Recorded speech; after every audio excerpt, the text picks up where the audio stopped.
站住！站住！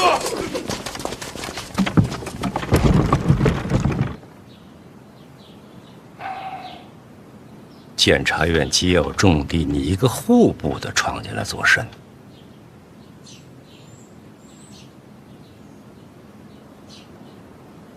说了吧。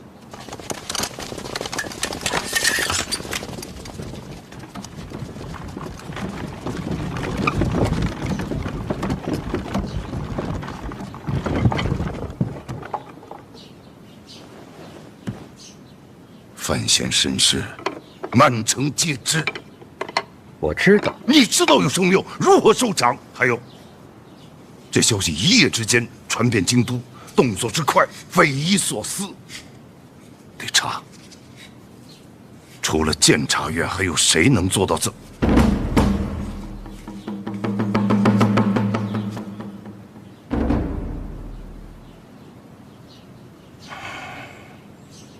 是你们。准确的讲，应该到午时之后，消息才可以传遍京都。陛下的意思？这种事只有陛下点头。为什么？范闲舍身救驾，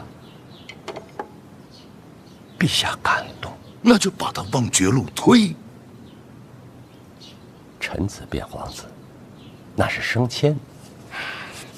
范闲身世藏这么多年，不就是为了他安全吗？叶青梅这3个字代表什么？有多少人爱他，就有多少人在恨他。仇恨这东西，一旦染上，就不会褪色。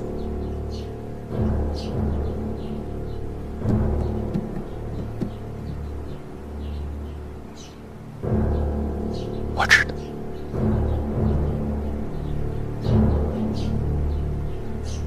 我知道。我要他死！公主，冷静。我很冷静。叶青梅的儿子必须要死，怪不得要把内姑交给他，这是要物归原主呀。以范闲如今的身份，陛下不会允许有人杀他的。可这是陛下欠我的。这么多年，陛下需要什么我就给他什么，他不方便做的事情是我在去做，他不愿意查的人是我在帮他查，是我，不是别人。我为陛下尽心尽力，就算他要我赶出京都，我也如他所愿。姑姑，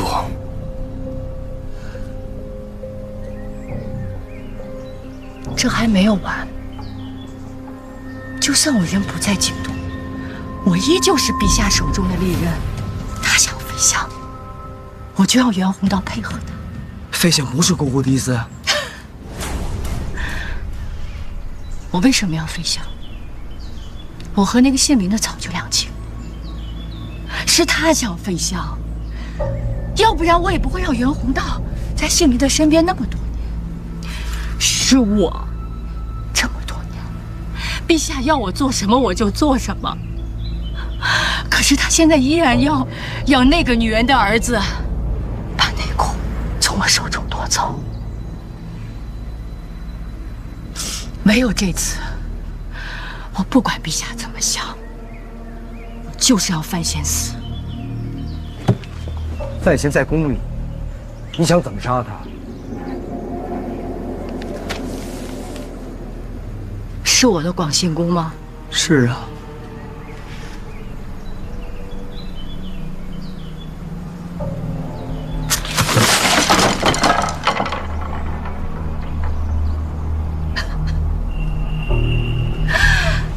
我的广信宫，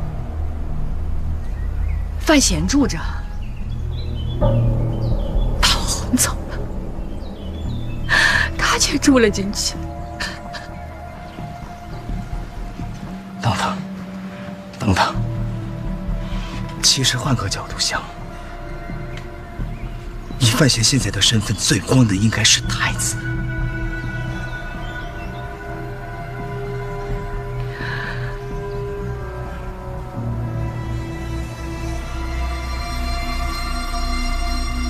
我要他死。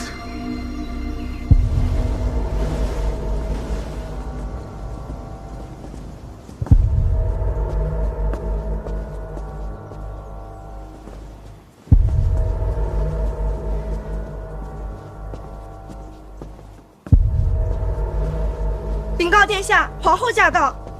你们这帮传话，为何不早禀报？是我不让他们声张，怎么不欢迎我来看你吗？母后，儿臣恭迎母后。都下去吧。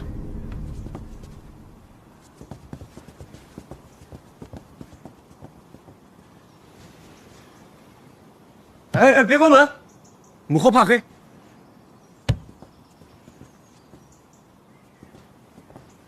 母后许久未出寝宫，是不是这次慌了。范闲的事儿你听说了吗？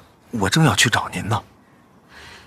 范闲掌控内库，又入主监察院，他现在的权势地位更顺理成章。如若传闻是真，你怎能安心？先不说是真是假，即便是真也没什么呀。我跟二哥争，是因为二哥在抢他不该抢的东西。若范闲也是皇子，他姓范，即便全天下的人都知道他是我兄弟，他只要姓范，他就没有权利跟我争。私生血脉不入宗室，母后，就他的血脉，最多只能算内库和监察院的大权，不能落入旁人之手。那我更应该跟他一路了呀。他恨二哥，我也恨，这不天生盟友吗？如果我想范闲死呢？就是因为他的父皇血脉，因为他是叶青梅的儿子。这叶青梅不早都死了吗？这宫中嫔妃颇多，也不差这一两个吧？母后，叶青梅因我而死。叶青梅的死，虽然没人再提，但是我多少知道些。她当年不是死在皇后一族手里吗？皇后一族也因此遭到屠戮。那我们就等皇后出手，冷眼旁观不好吗？皇后的心机和手段，我都佩服。可唯有这件事指望不上。为什么？因为她有自己在乎的人。你没有。我有。叶青梅。我要叶青梅的儿子从这个世界上消失。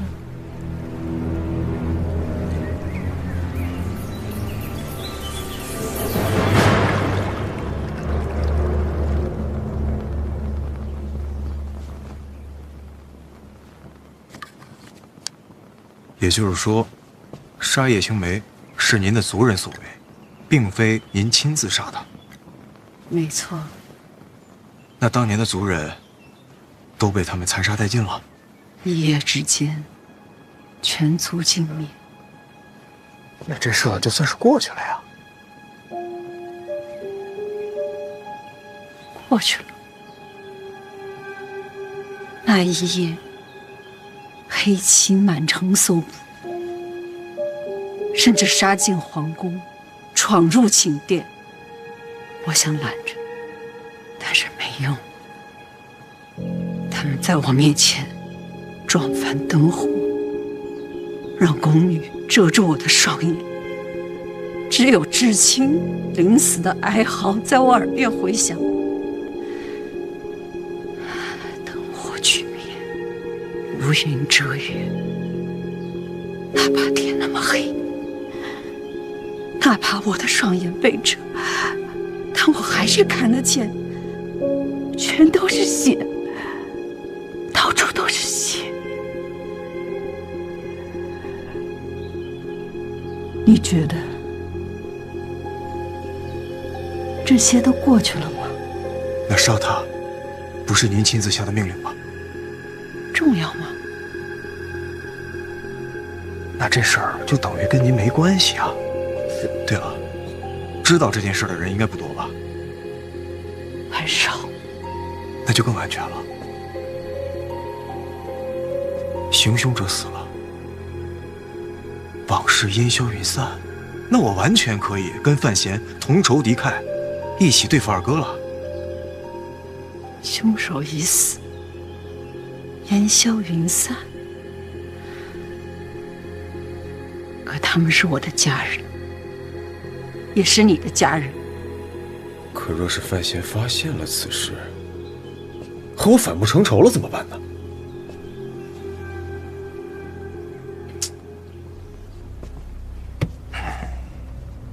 这怎么办呀？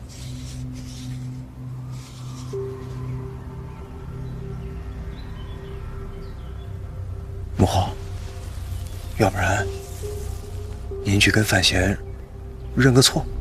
您看啊，这件事情已经过去那么久了，而且行凶者已经付出了生命，那既不是您杀的人，又不是您下的令。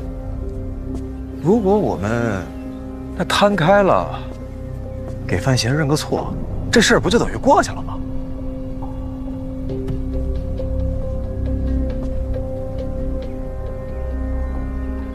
你说什么？你让我给他认错？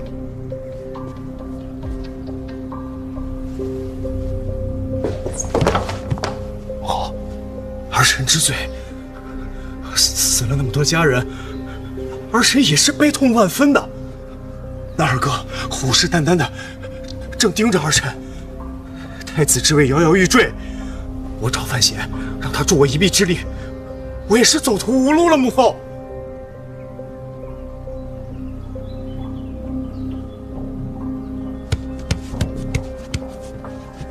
好，你相信我，有朝一日，如果真的到了那天，我一定会亲手杀了范闲的，为咱们家人报仇。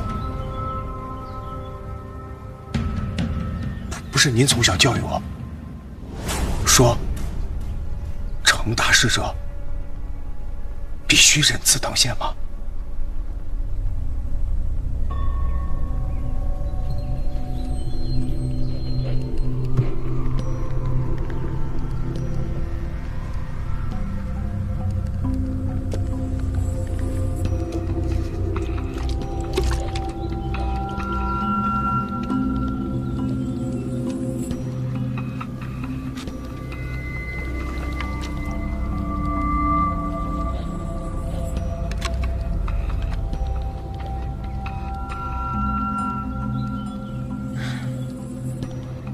你说的全对，我很欣慰。原来你才是最像他的那一个。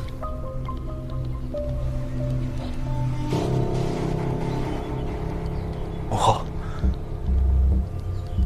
儿臣这些话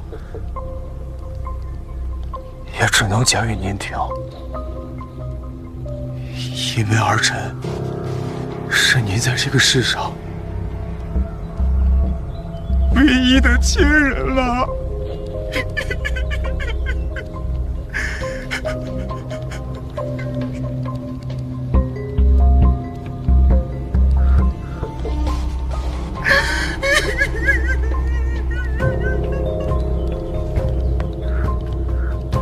好，你想要的都如你愿。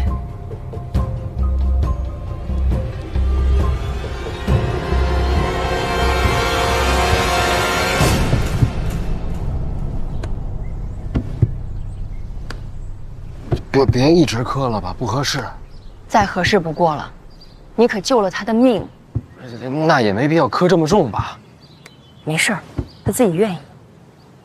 自从你救了他，程平天天提起你呢。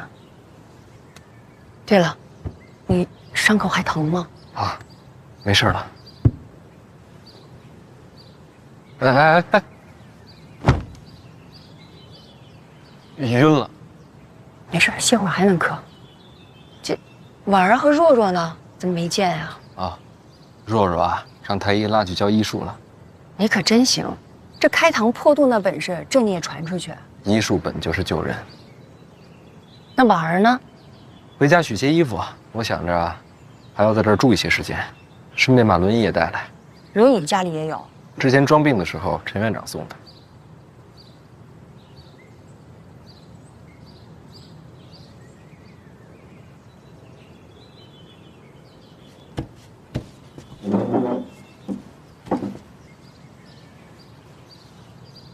传闻是真的？我不知道。若是真的，那程平跟你的关系就更近了一些。我真不知道。我想让程平拜你为师。要不等他醒了，问问他自个儿的意思。该喝药了。哎，没事，这事我能做主。啊。要不还是现在喝了吧。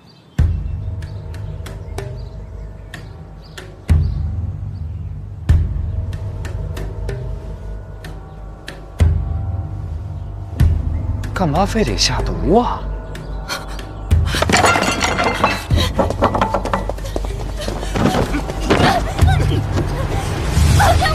放开！小关大人，放过我！这宫里怎么还能下毒呢？这……小关大人！哎！哎！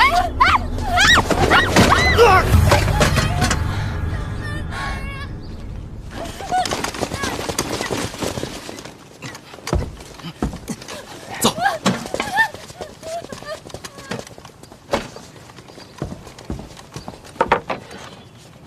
怎么是你啊？宫点被贬，我临时顶一下，你安心养伤。刺客我来打。今儿可不止这俩，动手行刺的都是在广兴宫行走多年的熟人作案。我会把广兴宫的人彻底换一遍，行刺的事情也会告知父皇，定会给你个交代。多谢。要不要叫太医？啊？没事，他这还没磕完呢。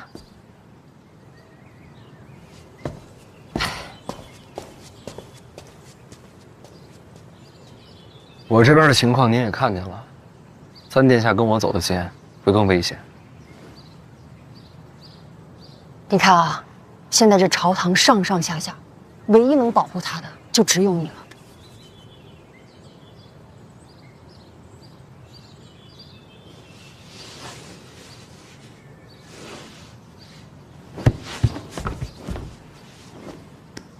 不用接着磕了吧？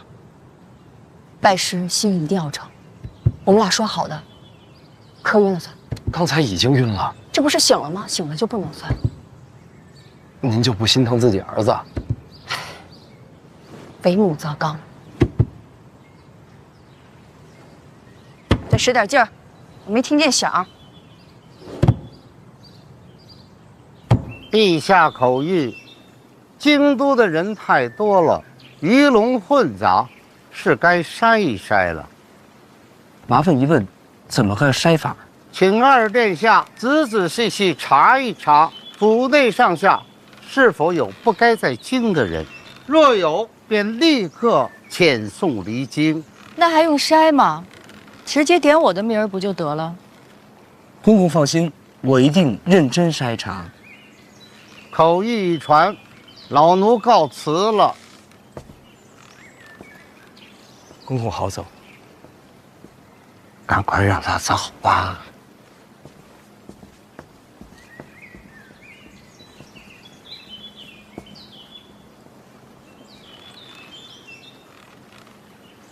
姑姑，杀范闲可不是儿戏啊！不是我杀的，广兴宫动手那些都是跟随你多年的，虽然审完都说自发，没人信啊。我会蠢到用那些宫女太监吗？再说我知道范闲是学毒的，我还对他用毒？那会是谁？我是疯，又不是蠢。你意思是皇后指使的？这事儿不对啊！皇后杀人怎么如此儿戏？不好猜，我也懒得猜。姑姑，如今陛下逼你回信阳，打算如何应对啊？范闲要接手内库，必须要掌控3大坊，他一定会去江南。京都不好动手，可江南是个好地方。也不好说，虽然没了武功，身边护卫也不会少。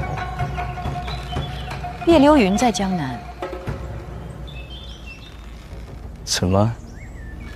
大宗师会帮姑姑杀人？你猜？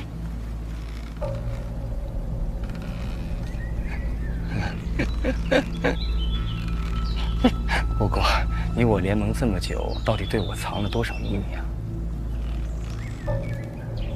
姑姑这是打算亲自去江南等范闲？姑姑今日便乖乖的回信阳。范闲若在江南发生任何事，都跟姑姑没有关系。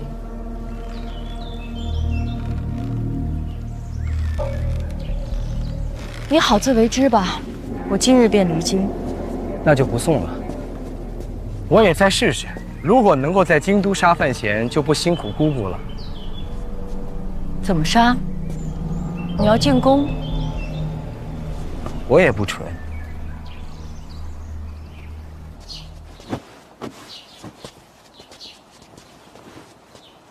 姨娘，不用再装了，这些就够了。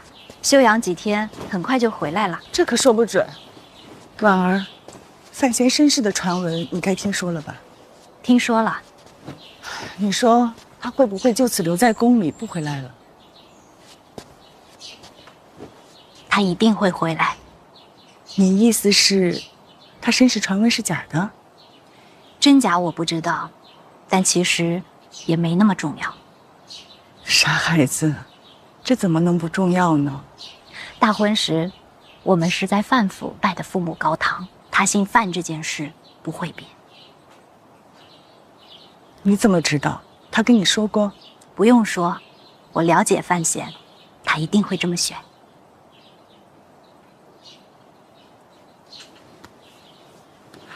这孩子运气真好，能娶到你。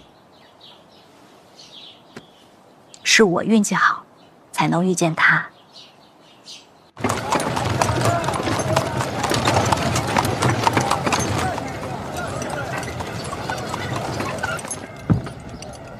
吁！怎么突然停车？就二表哥。是范闲他们杀的你二哥林国。你二哥死之前，范闲便知道牛兰街刺杀的真相，他骗了所有人。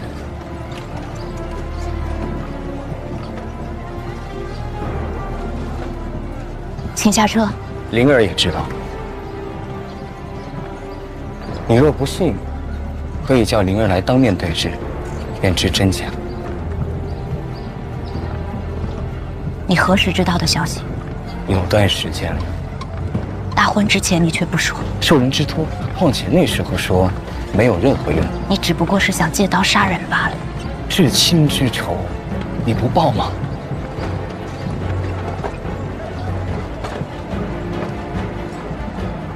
婉儿，你忘了吗？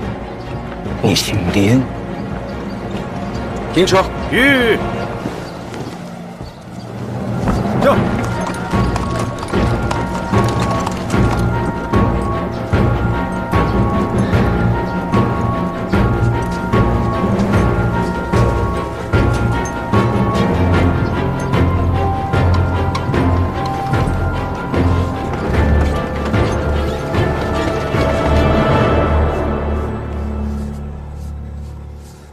老师这字真好看。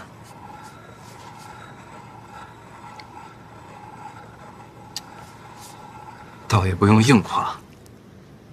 哦，谨遵老师教诲。不用这么多礼数。一日为师，终身为父，怎能不敬？背篆都乱。话说回来，我也不知道有什么可教你的。你为人处事也有自己的习惯。我娘说了，从今以后，老师说什么我就做什么，绝无二话。那辛苦你，这封信帮我送到监察院。我去？不让我去？我听说监察院一天到晚血流成河，是真的吗？怕就还回。不，我听老师的。到了监察院啊，跟他们说，这封信寄往北齐。给北齐哪一位？海棠朵朵。老师，我懂了。你懂什么了？我一定好好保护这封信。你是不是误会什么？我现在就去。不用，这么晚了，明天再说。老师，我先走了，您放心，一定完成嘱托。去。师母晚了，我先告辞了。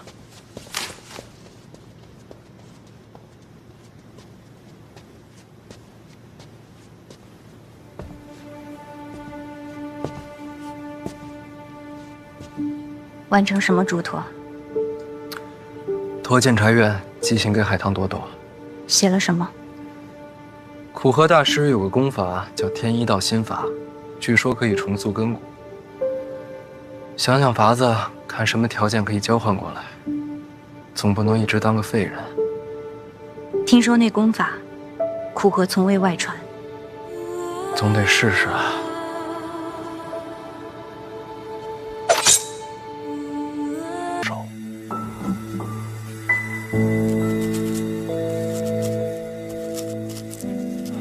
其实，你跟朵朵姑娘写信，不用告诉我。但是你问我了，我就得说呀。是吗？我答应过你的，绝不骗你。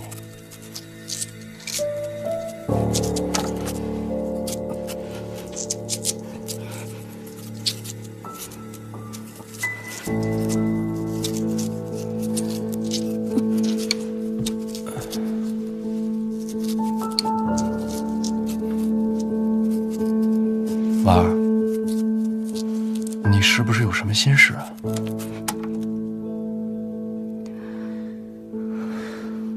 我二哥遇害前，你是不是早就知道是他策划的牛兰杰刺杀？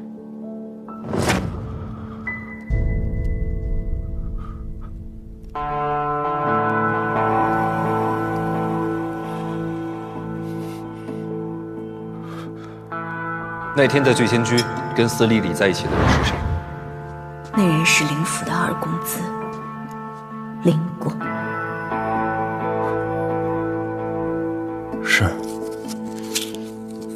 那杀他的是不是你？不是我。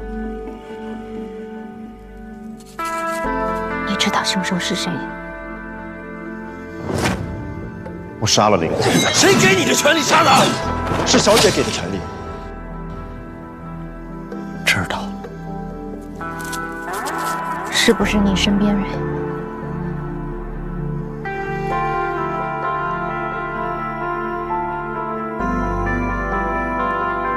是。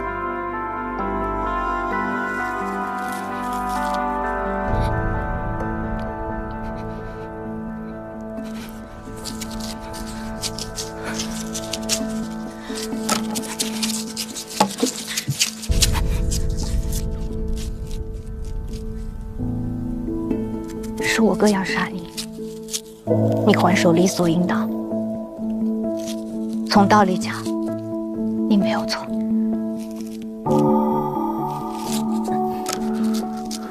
可是活在这个世上，不是只有道理就够了。那是我哥，我从小染病，没法出门，是他一次次进宫来陪我。想着法儿的哄我高兴，你明白吗？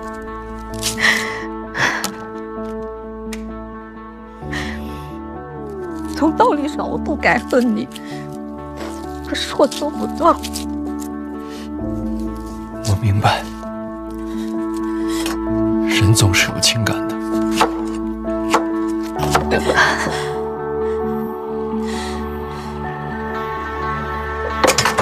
为什么不骗我？为什么不骗我一辈子？只要你说，只要你骗我的话，我就会相信。我只信你说的，再多的证据摆在我的面前，我都不会相信。我假装看不见。你为什么不骗我一辈子啊？对不起。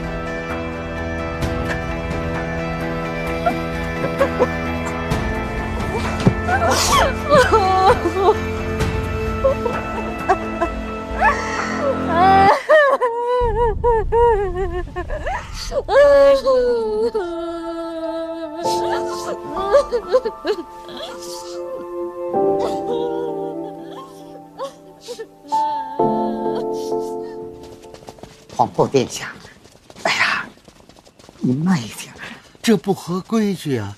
您让我也是，真是皇后殿下，让我通报一下再去好吗？您听我说，我怎么也得去报告一下你再进呐，您说是不是啊？好。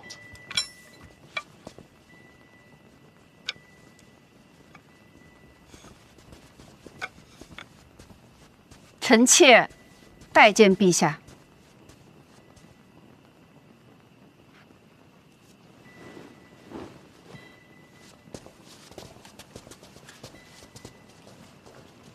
难得一见啊！当年血案之后，再没见过。朕好像记得你怕黑，是吧？陛下，臣妾怕黑，是因为亲人的哀嚎总在耳边回响，放不下。不过臣妾如今觉得都该放下了。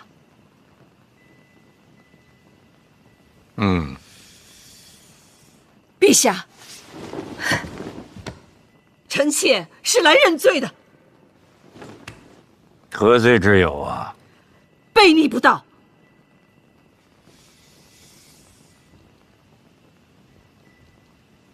当年陛下虽说屠尽臣妾一族，可这么多年，依旧留着臣妾这皇后的位子，这是何等的顾念旧情！臣妾不仅不醒悟，数年来心怀愤恨，甚至对陛下避而不见。如此绝情绝义，臣妾之罪，罄竹难书。你这是来寻死啊？实在是罪无可恕。那干嘛不去悬梁啊？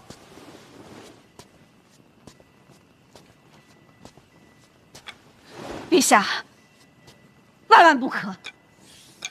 臣妾如今还是皇后，若悬梁自尽，未来史书上难免生出险笔。但凡有损陛下声名，臣妾就算万死，也难辞其咎。还请陛下先夺去臣妾皇后之位，再下旨论罪。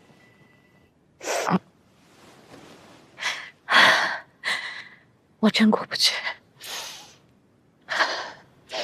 我知道，不管你做什么决定，我都理解你。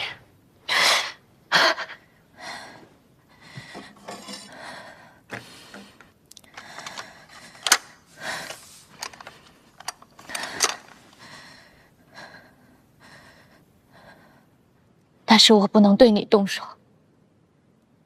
我欠你的。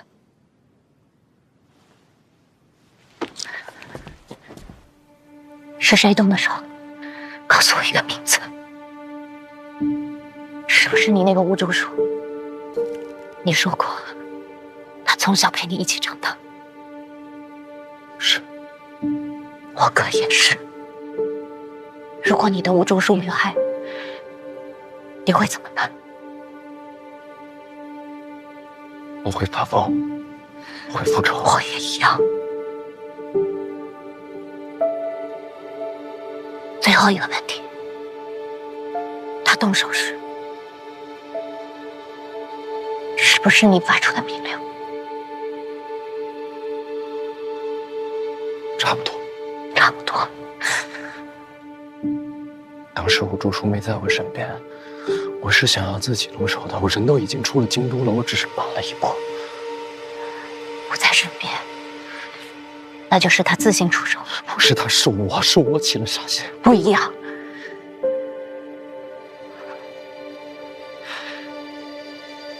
我要杀了他，我要杀了吴竹。吴竹叔跟古河交过手，他的身手与大宗师无异。我知道。你恐怕伤不了他。我也知道，但是能不能，不代表该不该。婉儿，我不会让吴竹叔伤害你，同样，我也不希望你伤害他。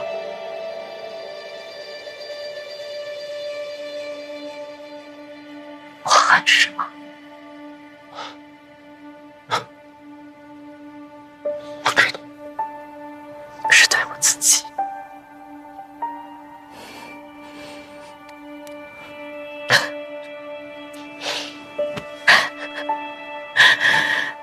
我都不敢相信，刚才你说不是你下命令让他出手时，我竟然松了一口气。因为这样一来，我就可以把所有的恨都放在吴竹一个人身上。我竟不敢恨你，所以我对我自己很失望。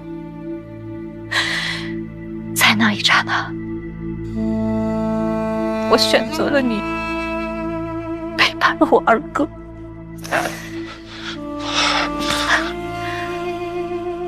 我要杀无楚，是我跟他的事儿，与你无关。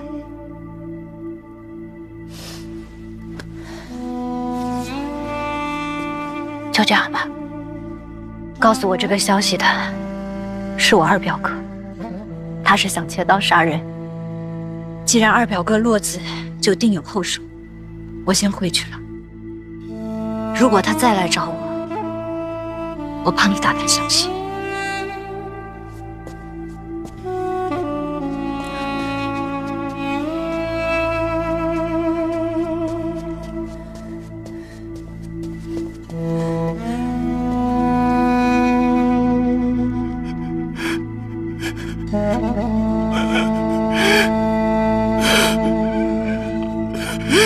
接着说。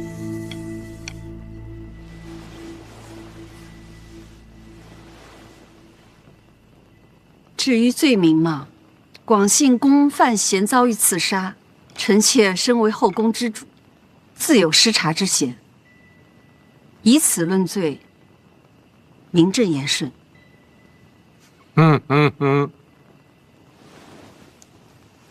你想的还挺周到。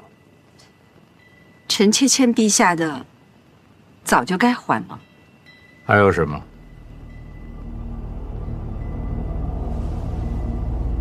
臣妾死前想去看看范闲。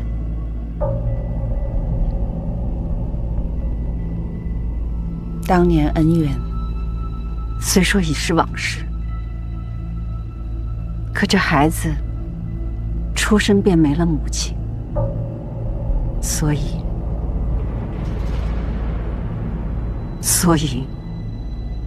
我该给他认个错。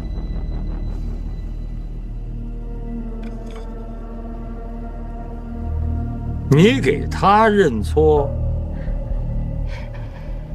人之将死嘛，死前了却恩怨，也好走得安心些。还有什么话要说？广信公刺杀，李云瑞难脱其咎。既然皇后撤了，她这长公主也该治罪。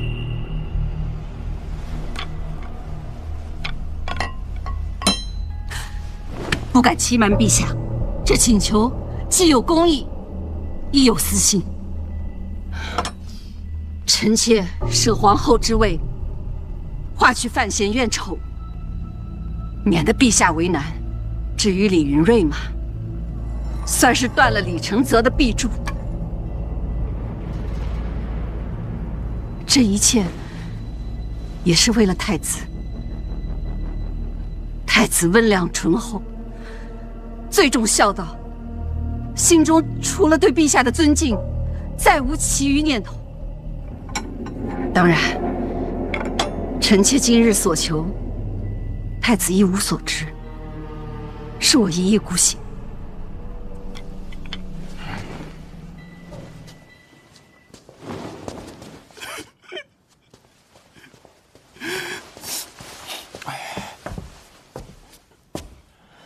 哥，我全都听见了。嫂子伤不到吴竹树的。我知道，他也知道，所以他这么做，与其说是复仇，不如说是惩罚自己。你干嘛？今天我自杀，我得保护你啊！嫂子削水果的时候，我比她都紧张。那是你嫂子。这把刀就是以防万一。其实我想用这个。这有什么用啊？上次帮你治疗的时候，我找冷师兄要了一点哥罗芳。我身上了？我试过，一扎就晕，管用。你拿谁试的？李太医啊。胡闹！你扎人家李太医干什么？他自愿的。李太医为什么自愿让你扎呀？他说他要学你的手术，说这个哥罗芳将来必有大用，他自己要摸索伎俩。说说，你好好学学人家李太医，学医是为了救人。我也是为了救人啊，哥。我是为了救你。我有侍卫保护。刚才嫂子来的时候，侍卫都没进来。侍卫防的是刺客，真正伤害你的人未必是刺客。你们两个别这样，一个要杀五竹叔，一个提刀在边上守着。哥，你干嘛？哥，你太激动了，伤口会裂开的。我没事。你嘴上说没事，心里比我还要紧张。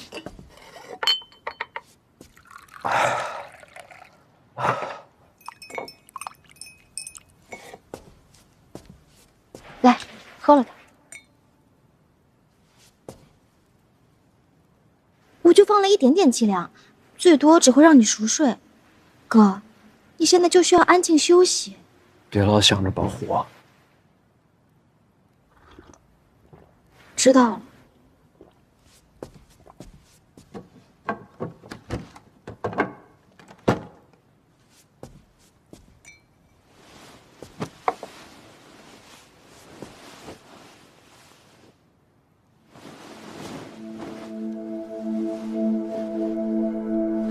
如果你见到五竹叔，我知道了，让他别伤到嫂子。如若，这件事情还没结束。没事的，哥，别想了，睡吧。以我竹叔的身手，不会让你为难的。但愿吧，有五竹叔在。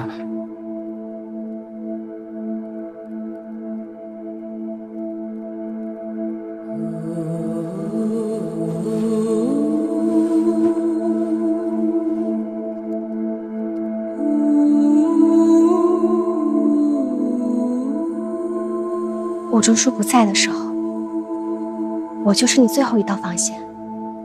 你放心，无论发生任何事，我都会守在你的身边，永不缺席。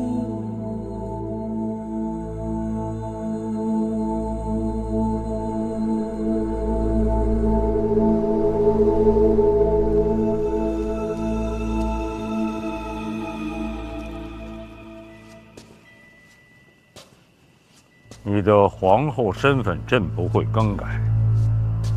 范闲，你没有必要去见他。臣妾只是想赎罪。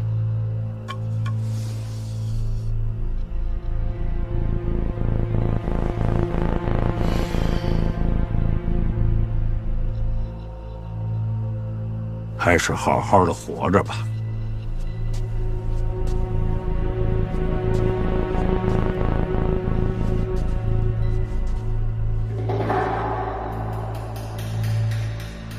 那广信公刺杀呢？广信公跟李云瑞没什么关系。这皇宫之内除了李云瑞，还能是谁？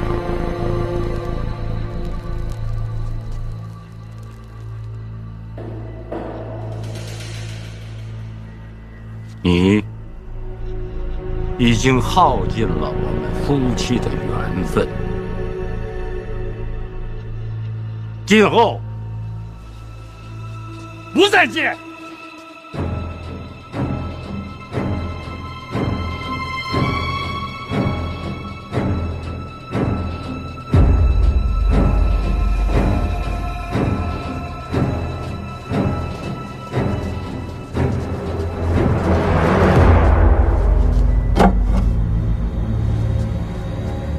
陛下，臣妾听说，拥有一切的人，终究一无所有。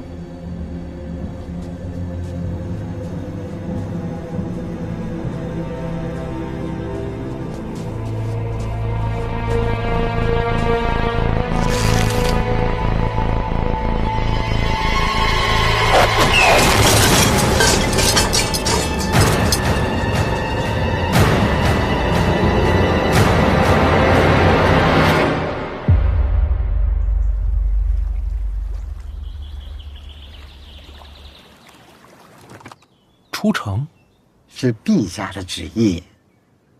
那总得有个去处吧？上次闹刺客，陛下说小范大人没有好好的赏花，再去一次，单赏一回。我能不去吗？啊？想一出是一出。那辛苦各位帮忙抬一下吧。小范大人上车了。是。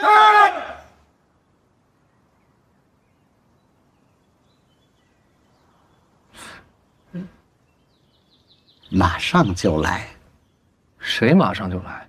小范大人马上就来。那我是谁？啊？哎，慢点，哎，轻放，好，慢慢放，哎，慢慢放。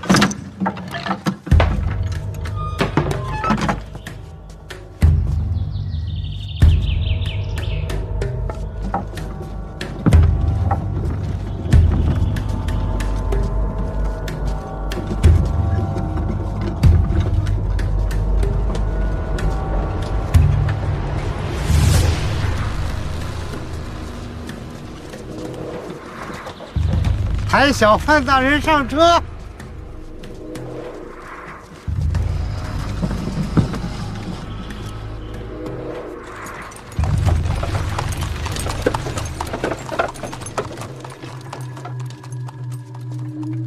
大人，请。请我去哪儿？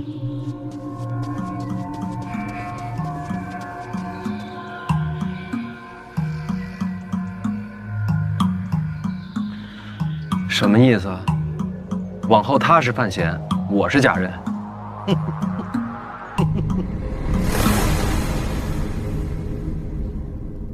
这个加上这个是温柔的，这个和这个是强烈的，这三样加起来无解。来，让一下。你们都下去吧。有事儿？避避风头。不，谁这么大本事，能把您给赶到这儿来啊？范建，这年龄大了，脾气暴躁，躲算了。哎，不是，他找你做什么呀？没什么大事，范闲出城了。范闲出，你不是说范闲受伤了吗？之前范闲疗伤。小太监行刺，不过人没什么事。不，行刺这种消息也能传出宫来啊？要不范建怎么着急呢？这种消息，如果陛下想瞒，不会藏不住啊。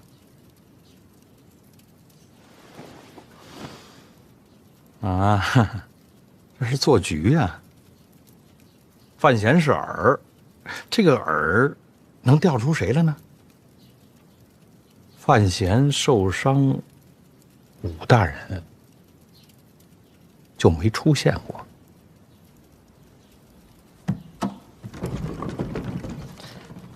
所有人都说废介只会用毒，他们错了。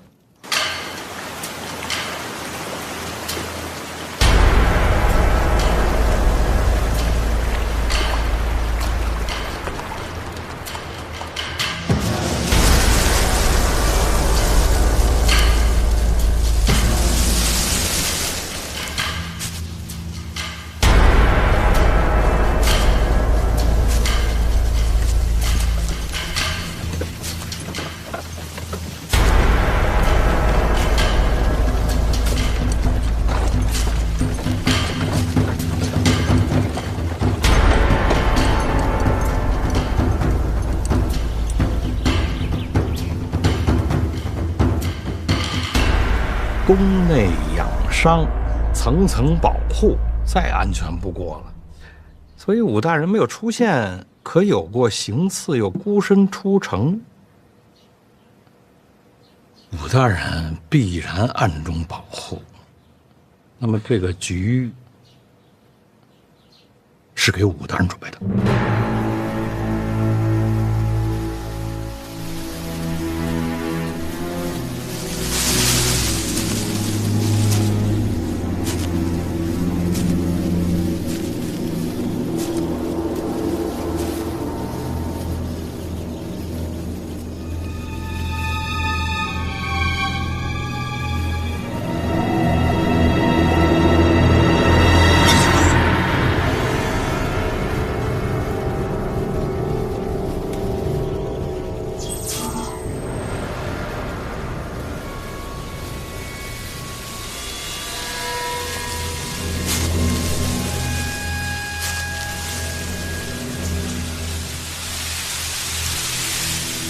有个问题过不去，只有大宗师才有资格跟武大人交手。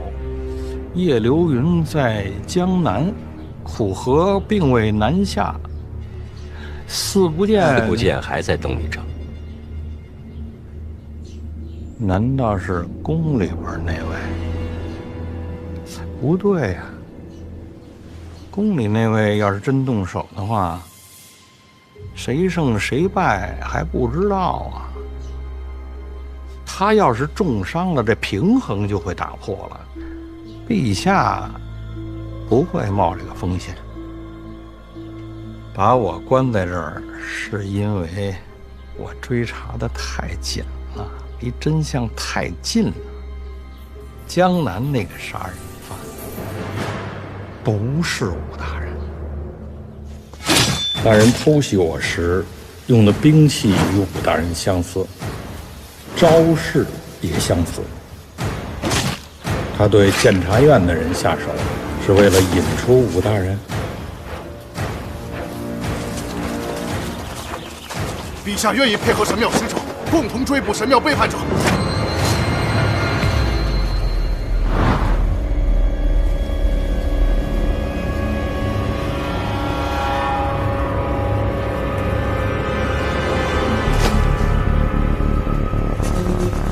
神庙来人，江南行凶，是在找武大人。难怪到京都，这人就没影了。是陛下抹去了他的踪迹。此事也尘埃落定了。陛下就这么想杀武大人吗？如果想杀，洪四强该出手啊。不对啊，陛下和你不会犯这种错误。这次布局，陛下真正想看到的是两败俱伤。所以说，什么事情瞒不了你。院长，这种局你也配合啊？你就真忍心看着武大人送死？这么些年，神庙一直在寻龙补竹，不仅仅是今天。你的意思说，不止这一次？两败俱伤不可能，最后的结局是，你要相信他。院长，我有一个事儿不明白啊，你到底站哪边啊？啊？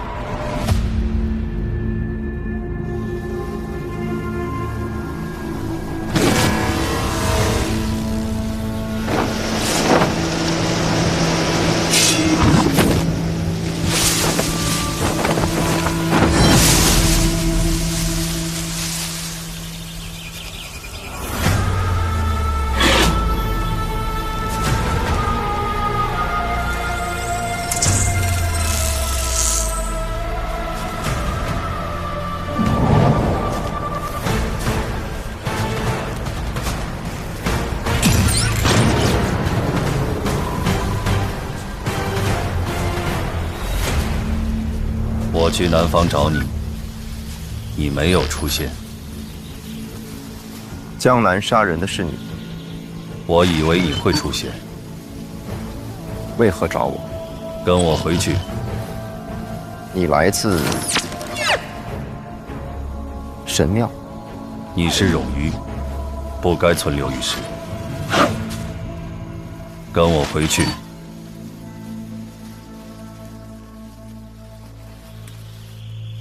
可以，我忘记了太多，或许在神庙能找回已逝的过去。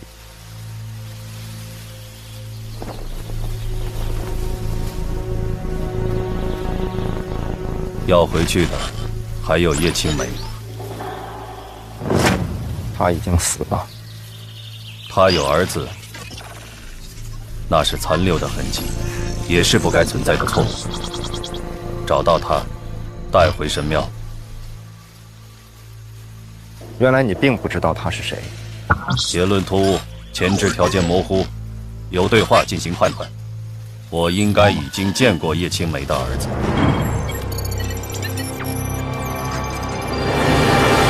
交涉。